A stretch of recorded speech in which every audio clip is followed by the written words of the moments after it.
सो बहुत सारे केसेस में हमें जिप फाइल बनाने की ज़रूरत पड़ती है अपने वेबसाइट में।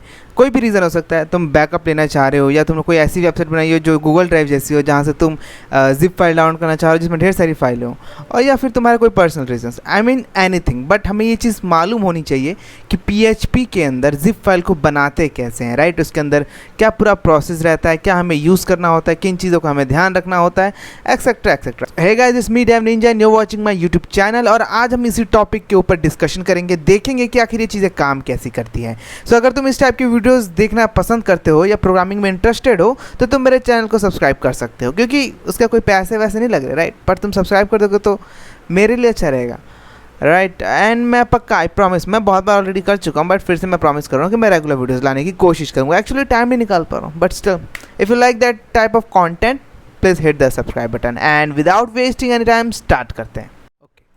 ठीक है, तो देखो जिप फाइल कैसे बनती है, ये मतलब समझने से पहले तुम्हें ये चीज़ समझ में आनी चाहिए कि हमारे ब्राउज़र के अंदर जो भी डेटा दिखता है, जो भी डेटा रहता है, जो भी तुम देखते हो, इमेजेस हो गया, टेक्स्ट हो गया, कोई भी डेटा किसी भी तरीके का, PDF चाहे जिप, वो हमारे सर्वर पे होता है, ब्राउज़र के अंदर नहीं होता है। ब्राउज़र के अंदर सिर्फ वही डेटा होता है जो कि तुम्हें स्क्रीन पे दिख रहा हो, तुम्हारे पेज में यूज़ हो रहा हो। फॉर एग्जांपल, अगर मैं youtube.com खोलता हूँ तो मेरे ब्राउज़र पे जितना भी डेटा है अभी इस वक्त जो दिख रहा है, जैसे ये जो सारी इमेजेस हैं, ये सारी इमेजेस सर्वर से लोड होकर यहाँ पे दिख रही हैं, ये मेरे ब्राउज़र में एग्जिस्ट करती हैं। अगर मैं इन इमेजेस में कोई चेंजेस कर दूँ, ऐसे इंस्पेक्ट एलिमेंट करके या टाइटल वाइटल में कुछ चेंज कर दूँ, तो ना डेटाबेस से इफेक्ट पड़ेगा और ना ही हमारे सर्वर पे जो इमेजेस रखे हैं उन पर कुछ इफेक्ट पड़ेगा। ये सिर्फ हमारे ब्राउज़र के अंदर होगा।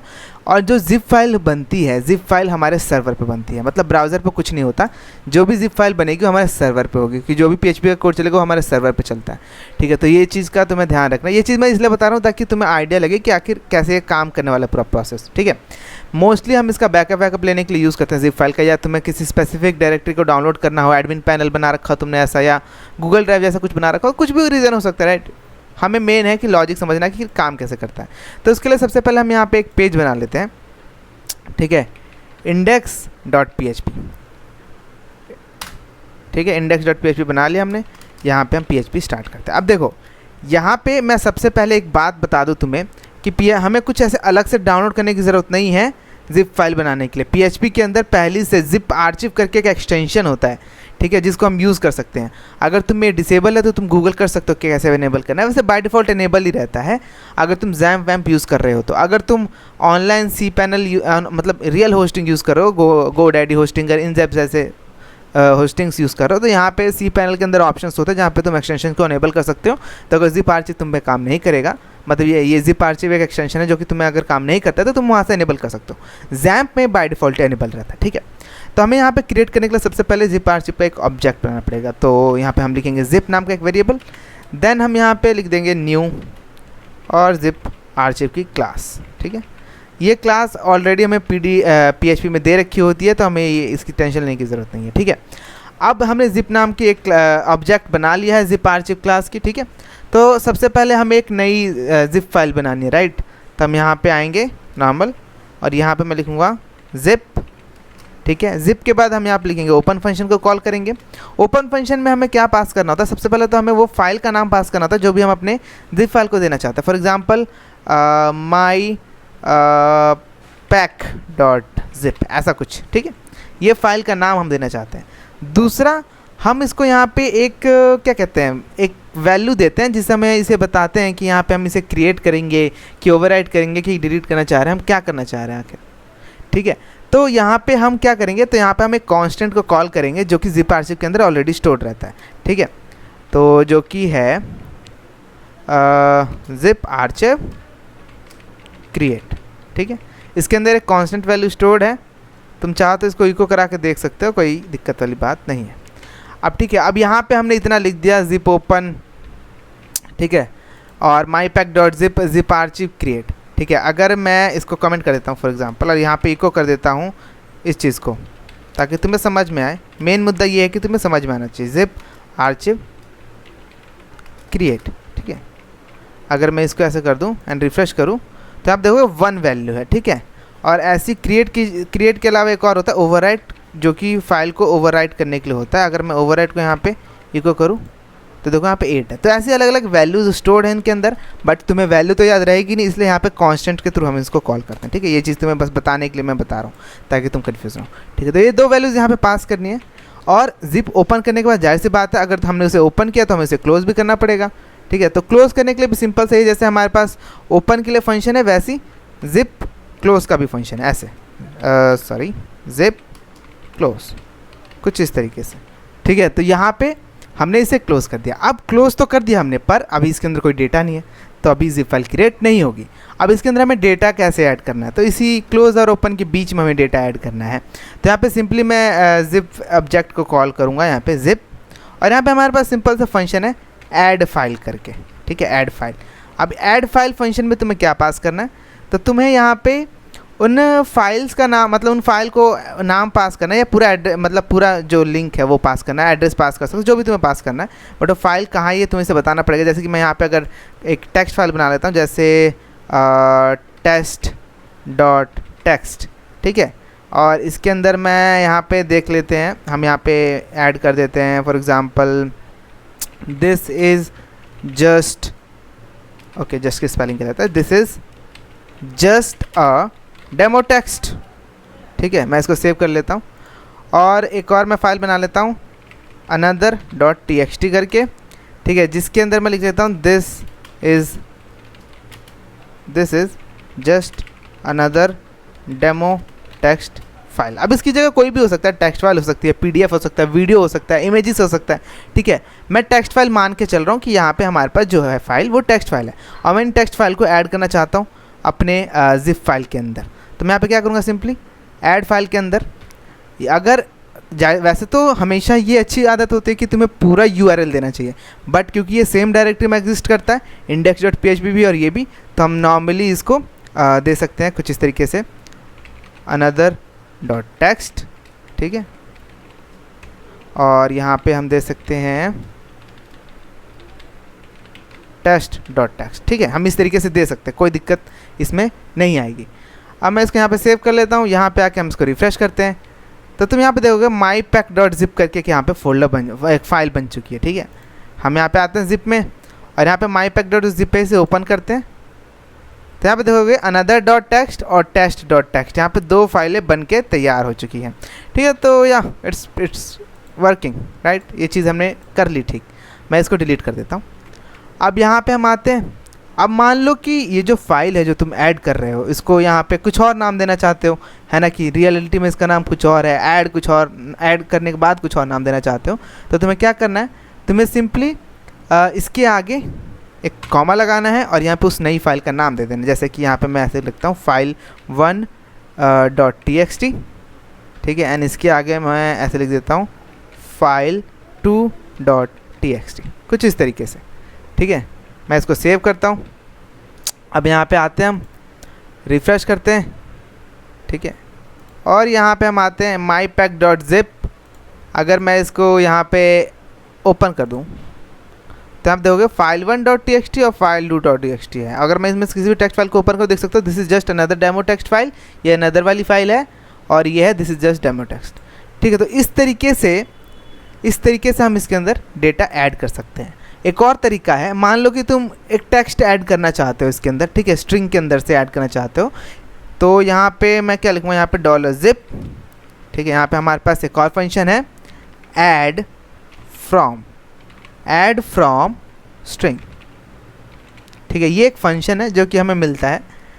अब सबसे पहले तुम्हें फाइल का नाम देना है, जैसे कि मैं देता हूँ string.txt। उसके बाद यहाँ पे वो डेटा देना जो भी तुम इसके अंदर स्टोर करके रखना चाहते हो। For example this is directly added data of text है, जो भी। ठीक है, तो देखो ये हमने डायरेक्टली एक स्ट्रिंग को एक टेक्स्ट फाइल के अंदर बनाया और इसको हमने इसके अंदर डालना चाह रहे हैं। ठीक है, ये फाइल एग्जिस्ट नहीं करती, हम यहाँ पे स्ट्रिंग के अंदर से बना रहे हैं। इसमें और भी फंक्शंस हैं, अगर तुम php.net पे जाकर पढ़ना चाहो तो पढ़ सकते हो, php.org या net, आई मीन जो भी है, तुम गूगल करोगे तो तुम्हें मिल जाएगा इसके बारे में। मैं लिंक भी डिस्क्रिप्शन में दे दूँगा, तुम वहाँ पर जाकर इसके बाकी सभी फंक्शंस को एक्सप्लोर कर सकते हो। मैं तुम्हें एक आइडिया बता रहा हूँ कि इस तरीके से हम यहाँ पर डेटा ऐड कर सकते हैं। ठीक है, अब अगर मैं इसको सेव करता हूँ, अभी एक चीज़ दिखाता हूँ। अभी देखो यहाँ पे फाइल ऑलरेडी एग्जिस्ट करती है। मैं यहाँ पे आता हूँ और यहाँ पे रिफ़्रेश करता हूँ। ठीक है, तो यहाँ पे ये फाइल तो ऑलरेडी बनी हुई है, तो क्या ये रिप्लेस हो गई होगी? चलो ओपन करके देखते हैं। तो हमने इसको ओपन किया तो यहाँ आप देख सकते हो string.txt, file2.txt, file1.txt। हाँ बिल्कुल, ऑलरेडी ये जो फाइल है, अब जाहिर सी बात है ओवरराइट कर दिया इसे, क्योंकि ये जैम्प में है। बट बहुत बार क्या होगा कि अगर तुम रियल होस्टिंग पे हो तो ये ओवरराइट ना करने दे तुम्हें, तो तुम्हें उसके लिए क्या करना है, तुम्हें यहाँ पे ओवरराइट फंक्शन का यूज़ करना है, ओवरराइट।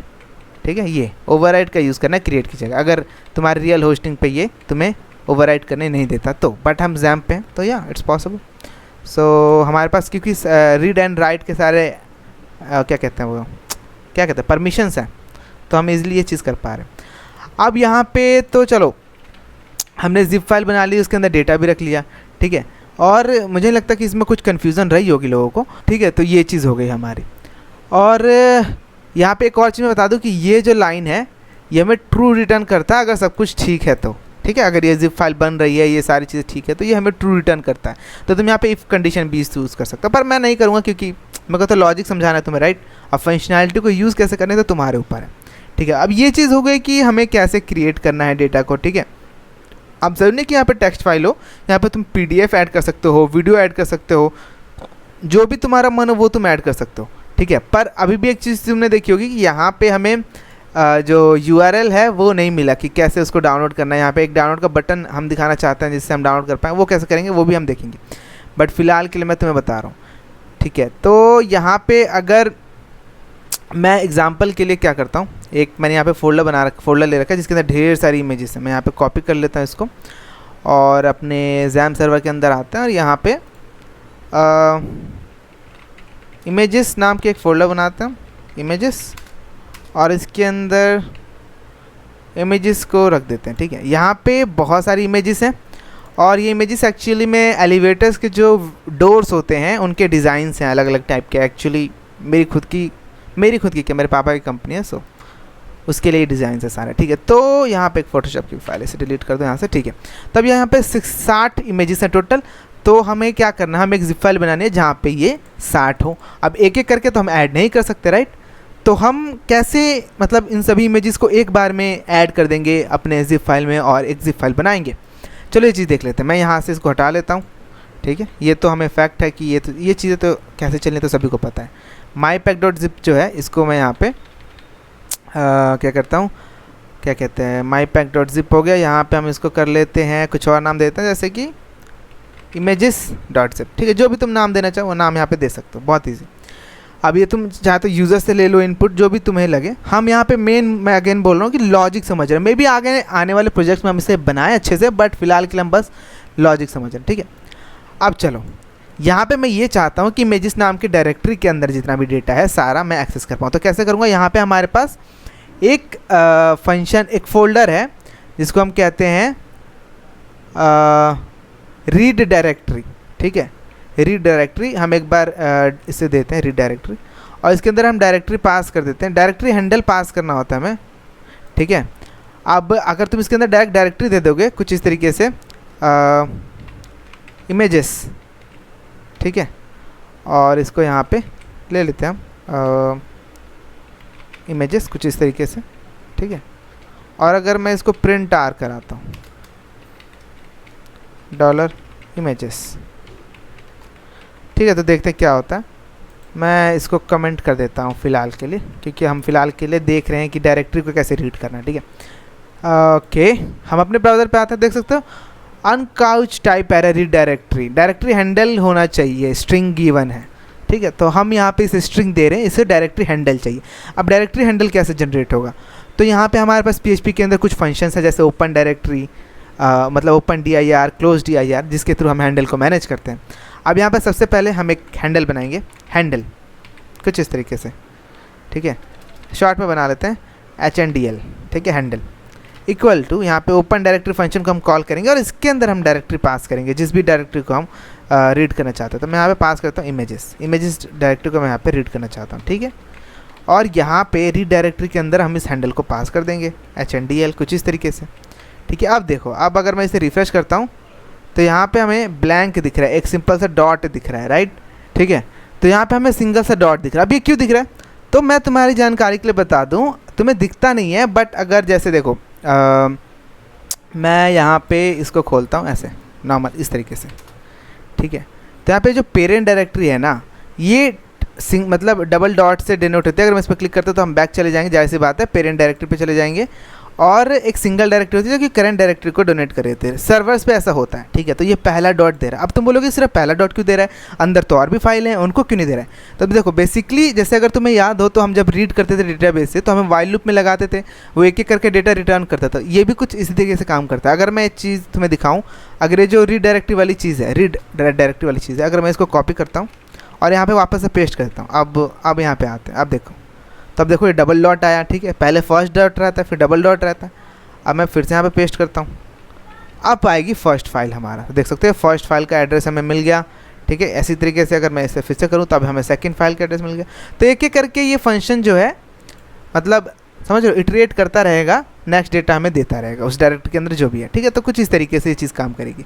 तो जाहिर सी बात है इसको हम वाइल लूप के अंदर यूज़ कर सकते हैं। तो यहाँ पे मैं ऐसा एक वाइल लूप बना लेता हूँ, इसी को हम वाइल लूप में यूज़ कर लेते हैं। वाइल इमेजेस जो है, ठीक है, इमेजेस इक्वल टू रिडायरेक्टरी हैंडल, ठीक है। और जब तक ये हमें डेटा मिल रहा है तब तक ये चलता रहे, ठीक है। तो कुछ इस तरीके से। और यहाँ पे मैं क्या करता हूँ, यहाँ पे मैं इको कर लेता हूँ डॉलर इमेजेस को, सिंपल। एक्चुअली इमेज को, क्योंकि अब तो सिंगल इमेज इसके अंदर रहेगा, सो यू नो यहाँ से मैं इसको हटा देता हूँ, we not need any more. अब हम यहाँ पे आते रिफ्रेश करते हैं तो तुम देखोगे एक एक करके हमारे पास यहाँ पे सभी इमेजेस के जो नेम है वो हमें मिल चुके हैं। पर स्टार्टिंग में सिंगल डॉट डबल डॉट भी है, तो हम यहाँ पे इफ़ कंडीशन लगा देंगे, कोई दिक्कत वाली बात नहीं है, कि इफ़ जो इमेज है वो इक्वल टू है किसके, डॉट सिंगल डॉट के, या जो डॉलर इमेज है वो इक्वल टू है किसके, डबल डॉट के। उस केस में क्या करना है, कंटिन्यू कर देना है। तो लूप मतलब कंटिन्यू हो जाएगा, स्किप हो जाएगा, नीचे की चीज़ नहीं होगी काम। तो मैं अब रिफ्रेश करूँगा तो देखोगे वुड कैटलॉग 1 2 3 4 5 इस तरीके से हमें सारे एड्रेसेस मिल रहे हैं, जो कि एक अच्छी बात है, राइट। तो या इट्स सुपर कूल। अब हम यहाँ पे आते हैं नीचे। अब हमें तो ये वाइल लूप मिल गई, सभी इमेजेस के एड्रेसेस भी यहाँ मिल रहे हैं। तो हम यहाँ पे जो हमारे पास PHP के अंदर फंक्शन है ऐड फाइल का, उसको हम यहाँ पे ऐड कर सकते हैं, ठीक है। तो यहाँ पे चलो हम देख लेते हैं। यहाँ पे हमें सिंपली क्या करना है, अब इको हम करते हैं। इको की जगह हम यहाँ पे सिंपली क्या करेंगे, जिप फाइल को कॉल करेंगे, जिप, ठीक है, ऐड फाइल फंक्शन जिसके थ्रू हम फाइलों को ऐड करते हैं जिप के अंदर, यहाँ पे ऐड करेंगे। अब यहाँ पे सिर्फ हम इमेज नहीं दे सकते, क्योंकि हमें पता है कि ये रूट सेम डायरेक्टरी में नहीं है, इमेजेस फोल्डर के अंदर है। तो हम इसे यहाँ पे बताएंगे कि भाई जो इमेजेस के अंदर है, इमेजेस के अंदर जो है उसको यहाँ पे ऐड कर देना। तो इसके आगे हम इमेज लिख देंगे, ठीक है। तो बस हमारा काम यहाँ पे हो जाएगा। अब ये कर देंगे तो एक एक करके सभी इमेजेस को जिप फाइल में ऐड कर देगा, और ऐड कर देगा उसके बाद हम यहाँ पे क्या कर सकते हैं, यहाँ पे हम इसको अनकमेंट कर देते हैं ताकि हमारी जिप फाइल बन के तैयार हो जाए। चलो अब देखते हैं कि जिप फाइल हमारी बन के तैयार होती है कि नहीं, ठीक है। यहाँ पे हम सेव कर देते हैं, ठीक है। अब यहाँ पे मैं रिफ़्रेश करता हूँ तो देख सकते हो हम अपने यहाँ पे आ जाते हैं सर्वर पे। तब देख सकते हो images.zip करके एक यहाँ पे जिप फाइल बन चुकी है, जिसका साइज़ है 599 KB, मतलब 6 MB के आसपास। और अगर मैं इसको ओपन करूँ तो आप देख सकते हो इमेजेस नाम का फ़ोल्डर बना हुआ है और यहाँ पे सारी फाइलें हैं, ठीक है। तो या इस तरीके से कुछ ये काम करता है। बट अगर तुम मान लो कि इसको ऐसे स्टोर नहीं करना चाहते, अभी तुम देखोगे तो ये इमेजेस नाम का जिप है, इसके अंदर इमेजेस नाम का फ़ोल्डर बन गया है। क्यों? क्योंकि हमने यहाँ पे इसे बोला है कि इमेजेस नाम के अंदर जो डायरेक्टरी है उसको ऐड करना है। क्योंकि सिर्फ तुम इमेज दोगे तो इसको पता चलेगा नहीं कि आखिर वो फाइल एग्जिस्ट कहाँ करती है। तो तुम उसको पूरा एड्रेस दे सकते हो अगर इस चीज़ को तुम्हें नहीं होने देना है तो। नहीं तो तुम क्या कर सकते हो, यहाँ पर कॉमा देना है और यहाँ पर सिर्फ इमेज पास कर देना है, ठीक है। इससे भी हमारा काम हो जाएगा। तो अब अगर मैं यहाँ पे आऊँ और यहाँ पे आके ब्राउज़र पे अगर मैं रिफ़्रेश करूँ, देन यहाँ पे मैं वापस से आऊँ। अब अगर मैं इमेजेस को खोलूँ तो देखोगे हमारी सारी इमेजेस यहीं पे हैं, पर ये ओवरराइट नहीं हुई है। क्यों? क्योंकि ये ऑलरेडी एग्जिस्ट करती थी, तो ये ऐड हो गया, इसमें कैलकुलेट हो गया, ठीक है। तो तो मैं इसको एक काम करता हूँ, डिलीट कर देता हूँ। इसलिए मैंने ओवरराइट वाली चीज़ बताई थी। अब ये क्या कर रहा है, तो उसने क्रिएट तो कर दी इमेजेस की फाइल, बट जो फोल्डर है हमारा इमेजेस का वो उसको भी इसने यहाँ पे क्रिएट कर दिया, जो कि पहले इसके अंदर ऑलरेडी था।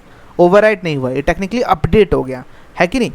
तो अगर मैं ओवरराइट करना चाहता हूँ तो मैं यहाँ पे क्रिएट की जगह क्या लिखूँगा, ओवरराइट, जैसे कि मैंने बताया था, ओवरराइट। ठीक है, तो इसी तरीके की प्रॉब्लम्स ना हो इसके लिए हमने ये बनाया था। मैं यहाँ पे रिफ्रेश कर देता हूँ और यहाँ पे अब हम आते हैं, इमेजेस फोल्डर खोलते हैं। देख सकते हो हमारे पास यहाँ पे वो इमेज वाली फोल्डर नहीं आ रही है, क्योंकि हमने अब परफेक्ट मतलब अच्छे तरीके से ओवरराइट कर दिया है। हम डेटा अपडेट नहीं कर रहे, हम ओवरराइट कर रहे हैं। ठीक है, तो आप देख सकते हो हमारे इमेज यहाँ पे अच्छे से बन गया है। और मान लो कि अगर तुम इनको अलग फोल्डर्स में ऐड करना चाहते हो तो वो भी कर सकते हो। सिंपली तुम्हें जो ये तुमने नई फाइल दी है इसके अंदर क्या करना है, इसके अंदर इसे बता देना है कि किसके अंदर ऐड करना चाहते हो। तो यहाँ पे लिख दो लिफ्ट स्लैश, ठीक है, सिंपल, और इसका कन्फिनेट कर दो, काम खत्म। अब अगर मैं यहाँ पे सेव करता हूँ और ब्राउज़र को यहाँ पे रिफ़्रेश करता हूँ और यहाँ पे हम आ जाते हैं, देन इमेजेस को खोलते हैं, तो हम देखोगे लिफ्ट करके फोल्डर बना हुआ है, इसके अंदर ये सारी इमेजेस हैं। तो इस तरीके से जो है हमारा जिप फाइल बनाने का प्रोसेस काम करता है। हमने एक जिप फाइल के अंदर क्या कहते हैं बना ली हैं सारी चीज़ें, इस तरीके से काम करते हैं। अब इस चीज़ को हमें यहाँ पे स्क्रीन पर अगर लिंक दिखानी है कि भाई यूज़र डाउनलोड कर ले चीज़ को, तो वो हम कैसे करेंगे, चलो वो भी हम देख लेते हैं। ठीक है, तो हमें क्या करना, हमें पता है कि जो जिप फाइल बनेगी वो किस डायरेक्टरी से बनेगी, है ना, क्या उसका सीन रहने वाला, सब हमें पता है। तो हम यहाँ पे क्या कहते हैं एक एंकर टैग बना देंगे। मैं सिंपली यहाँ पे ऐसे कर लेता हूँ। ठीक है, एक एंकर टैग बना लेते हैं, AHREF, और इसके अंदर हम वो URL दे देंगे जो कि हमारे फाइल का नाम होगा टेक्निकली images.zip। यहाँ पे दे देता हूँ images.zip। ठीक है, और यहाँ पे हमें एक कीवर्ड देना है डाउनलोड। यहाँ पे हमें बटन दे देना है कि डाउनलोड जिप फाइल, कुछ इस तरीके से, एंकर टैग खत्म। सेव कर लिया ये चीज़ हमने। अब हमें पता है कि images.zip नाम से ये फाइल बनेगी, तो इसलिए हमने यहाँ पे images.zip दे दिया। ये चीज़ तुम डायनेमिक करा सकते हो यूज़र से अगर इनपुट लेना चाहते हो। मे बी हम फ्यूचर में किसी प्रोजेक्ट में इसको यूज़ करें अच्छे से, फिलहाल के लिए लॉजिक समझना है। तो यहाँ पे हमने सेव किया। मैं इस पर जैसे क्लिक करता हूँ, देख सकते हो images.zip यहाँ पे डाउनलोड हो चुका है। मैं अगर इसको शो इन फोल्डर पर करता हूँ, देख सकते हो images.zip यहाँ पे डाउनलोड हो चुका है। मैं इसको एक्सट्रैक्ट कर लेता हूँ, एक्सट्रैक्ट टू इमेजेस, और इसके अंदर मेरी यहाँ पे लिफ्ट की सारी इमेजेस हैं। ठीक है, तो इस तरीके से ये चीज़ हमारी काम कर रही है। बट अगर तुम देखो यहाँ पे images.zip की जगह कोई और नाम देना चाहते हो, तो ये भी एंकर टैग में है। जो डाउनलोड का तुमने कीवर्ड दिया है, इसके आगे बेसिकली क्या करना है, तुम्हें फाइल का नेम दे देना है, जो भी तुम इस फाइल को नेम देना चाहते हो। फॉर एग्जाम्पल फाइल, ठीक है, और यहाँ पे मान लो कुछ रैंडम सा नंबर देना चाहो, .zip, कुछ इस तरीके से। ठीक है, अब अगर मैं इसको रिफ्रेश करता हूँ और यहाँ पे अगर मैं क्लिक करता हूँ तो फाइल 45165.zip आ रहा है। ठीक है, अब एक बात और याद ध्यान रखना कि यहाँ पे जो नेम यहाँ पे देख रहे हो कस्टम, ये नेम हम तभी दे सकते हैं जब ये images.zip हमारे होस्टिंग पे होस्टेड हो। अगर तुम यहाँ पे मान लो गूगल से कोई URL कॉपी करके इमेज की और यहाँ पे पेस्ट कर देते हो, देन यहाँ पे अपना नाम देने की सोचते हो, तो वो काम नहीं करेगा। ठीक है, वो क्रॉस साइट कुछ करके होता है, राउट सिक्योरिटी करके कुछ होता है, वो इशू आ जाएगा। तो इसकी वजह से तुम दूसरे की होस्टिंग की फाइलों का नाम रीनेम नहीं कर सकते, पर तुम्हारे होस्टिंग पे जो भी फाइल है उनको तुम रीनेम कर सकते हो। खैर ये इंपॉर्टेंट नहीं, इंपॉर्टेंट ये है कि जिप फाइल कैसे बनती है, ये चीज़ हमने देखी। जाहिर सी बात है इसके अंदर बहुत सारी इंप्रूवमेंट्स कर सकते हो तुम, डिपेंड करते हो तुम्हें क्या चाहिए। तुम कंडीशंस लगा सकते हो कि फोल्डर है कि नहीं, डेटा है कि नहीं, है ना, यूज़र सिलेक्ट कर पाए डेटा को, ये सारी चीज़ें तुम कर सकते हो। बहुत ही ईजी है, यकीन मानो। अगर तुमने PHP अच्छे से पढ़ी है, PHP पे छोटे मोटे प्रोजेक्ट्स बनाए हैं, तो तुम्हें इस चीज़ की नॉलेज अच्छे से होगी, राइट। सो इस वीडियो के लिए इतना ही रखते हैं। बहुत ही मज़ेदार टॉपिक था, बहुत ही सिंपल चीज़ थी, बट मैंने कोशिश की जितना आसान तरीके से तुम्हें समझा सकता था समझाने की। सो आई होप तुम्हें मज़ा आया होगा। ठीक है, सो मैं मिलता हूँ तुमसे अगले वीडियो में, तब तक के लिए बाय बाय। एंड अगर तुम्हें वीडियो अच्छी लगी तो प्लीज़ वीडियो को लाइक कर देना। अगर तुम मेरे साथ बने रहना चाहते हो और अगर मेरी बातों को सुनते रहना चाहते हो, मतलब प्रोग्रामिंग से रिलेटेड, तो तुम मेरे इस चैनल को सब्सक्राइब कर सकते हो। नीचे सब्सक्राइब का बटन, उसे प्रेस कर सकते हो, कोई एक्स्ट्रा पैसे नहीं लगेंगे इसके। और अगर तुम ऐसी मतलब चैट वैट रेगुलर करना चाहते हो तो टेलीग्राम का हमारा ग्रुप ज्वाइन कर सकते हो, जिसका ज्वाइनिंग लिंक भी डिस्क्रिप्शन में तुम्हें मिल जाएगा। कोई भी क्वेश्चन है तुम्हें, तुम वहाँ पे पूछ सकते हो। बहुत सारे अच्छे लोग हैं वहाँ पे जो कि मदद करते हैं, इंक्लूडिंग मी, एंड कमेंट भी कर सकते हो, उस पर भी मैं रेगुलर रिप्लाई करते रहता हूँ। लोगों को जो भी उनके डाउट होते हैं क्लियर करते रहता हूँ। सो तो बस बंद करते हैं। और यहाँ पे बारिश हो रही है, तो मैं जाता हूँ, मैं थोड़े बारिश का मज़ा लेता हूँ। तब तक तुम जाओ प्रैक्टिस करो इस चीज़ को, और मैं मिलता तुमसे अगले वीडियो में। तब तक ले bye bye, keep planning keep calling.